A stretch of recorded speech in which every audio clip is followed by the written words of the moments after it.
Bueno, como decía, un paciente de 56 años, de sexo masculino, como factor de riesgo cardiovascular hipertenso, sin síntomas cardiovasculares previos, que ingresa por un cuadro de insuficiencia cardíaca global descompensada. Se inició tratamiento con buena respuesta. El ecocardiograma transtorácico mostró dilatación global de cavidades cardíacas, con una hipoquinesia difusa, una FEBI que fue calculada en 23%, disfunción del ventrículo derecho e insuficiencia mitral leve. El electrocardiograma ritmo sinusal de 100 ciclos por minuto, signos de auriculomegalia izquierda, escaso crecimiento de DR de B1 a B4, y en ese contexto clínico se solicita una resonancia magnética para valorar la etiología de la insuficiencia cardíaca. Antes de mostrarles la resonancia, vamos a ver, bueno, por qué le pidieron la resonancia a este paciente.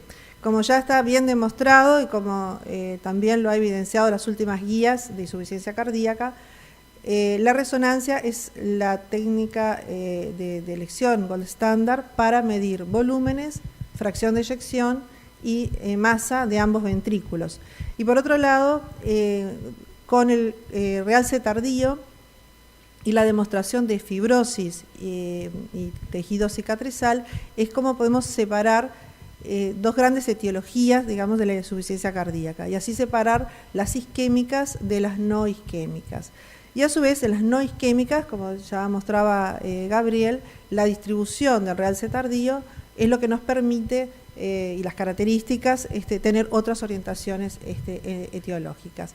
Este es el esquema clásico que todos hemos visto en los libros, que separa, de acuerdo a la distribución del realce tardío, la etiología isquémica, ¿verdad?, que es la que vemos acá, con un realce que ocupa sobre todo es subendocárdico, respetando un territorio vascular, y la no isquémica con las distintas características, el parcheado de la hipertrófica, clásico realce intramiocárdico en las miocarditis, o como veíamos previamente, el subendocárdico generalizado de la amiloidosis.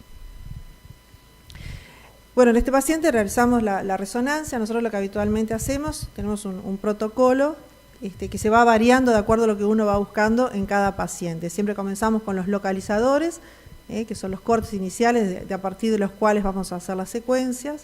Luego las secuencias cine, que le llamamos, que son estas secuencias de movimiento, que vemos el corazón en movimiento, que se hacen en 2 cámaras, en 3 cámaras, 4 cámaras, y eje corto, y es ahí donde vamos a calcular los volúmenes, función global y segmentaria del ventrículo izquierdo, el espesor miocárdico y el cálculo de fracción de eyección. Las secuencias T2 las hacemos cuando pensamos que hay elementos agudos, como que hay edema. En el caso de la cardiopatía isquémica, cuando tenemos un infarto agudo de miocardio o un síndrome coronario agudo que podemos ver, o en el caso de miocarditis o, como decía Gabriel, en algunas miocardiopatías con componente inflamatorio. Bueno, acá me faltó las secuencias de contraste de fase, que es donde estudiamos flujo, que siempre las realizamos, secuencia de perfusión en reposo y por último las secuencias de realce tardío, que las obtenemos luego de la inyección de gadolinium, que es el contraste que usamos. Siempre considerando que en pacientes con menos de 30 mililitros minuto de clearance de creatinina no lo vamos a realizar. Bueno, acá tenemos las imágenes de este paciente. Estas son las imágenes fiesta. No sé si están quizás un poco oscuras. ¿Se ven ahí? No, se ven bien. Donde, bueno, realmente comprobamos que hay una dilatación global de las cavidades cardíacas, que hay un compromiso severo de la función sistólica de ambos ventrículos. Y se observa acá un leve derrame mínimo, derramecito pericárdico, también derrame pleural. Posteriormente, con las imágenes fiesta y en eje corto, hicimos los cálculos de volumen. No voy a entrar en detalle, que ya lo vimos previamente, y en el caso de este paciente, bueno, tenía aumento de los volúmenes de fin de diástole, de fin de sístole, un volumen latido bajo, un gasto cardíaco de 3 litros, un índice cardíaco bajo de 1.8 y aumento de la masa. La fracción de eyección calculada fue de 13%. Bien, posteriormente, luego de la inyección de gadolinium, se pasan a las secuencias de realce tardío. Para los que no están familiarizados con las imágenes, el realce tardío lo vemos como imágenes blancas, brillantes, que eso corresponde a las zonas de fibrosis, lo que se dice es que es tejido muerto que está ahí. Bueno, esto es un poquito como la distribución. El gadolinio es un contraste extracelular y bueno, en un tejido normal vamos a tener una distribución muy baja, ¿verdad? Porque tiene poco lugar y acá en lo que sucede en el infarto agudo de miocardio, que hay un aumento de la concentración de gadolinio y cuando tenemos una densa matriz extracelular como en la cicatriz es donde vamos a encontrar mayor distribución. Bueno, y estas son las secuencias de realce tardío en nuestro paciente que presentaba, ustedes lo pueden observar, una distribución subendocárdica, como se ve entonces en los realces de tipo isquémico. A nivel basal era inferior lateral y lateral, y en los cortes más a nivel medio también tenía realce de tipo subendocárdico anteroseptal. Y cuando íbamos más hacia los sectores apicales era más extenso, como vemos acá, prácticamente ocupando todo el ápex.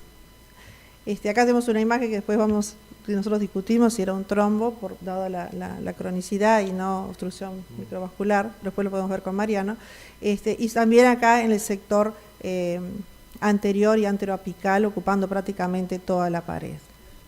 Entonces, una vez que hemos obtenido esta información, que tenemos un realce de tipo, ya sabemos que la etiología de esta miocardiopatía es isquémica, pasamos a la segunda fase, digamos, y es tratar de determinar si este tejido es viable o no es viable. Nosotros en la resonancia tenemos 3 herramientas que podemos valorar si el tejido es viable o no lo es. Uno es el grosor parietal en diástole, el segundo es la extensión transmural del realce tardío, y la tercera, que nosotros no la realizamos, es el estrés con dobutamina a bajas dosis en busca de la reserva contráctil. En cuanto al espesor parietal, cuando el espesor es menor de 5,5 milímetros, esto es sugestivo de que ese segmento no es viable, con una sensibilidad del 92% y una especificidad del 56%, que es baja.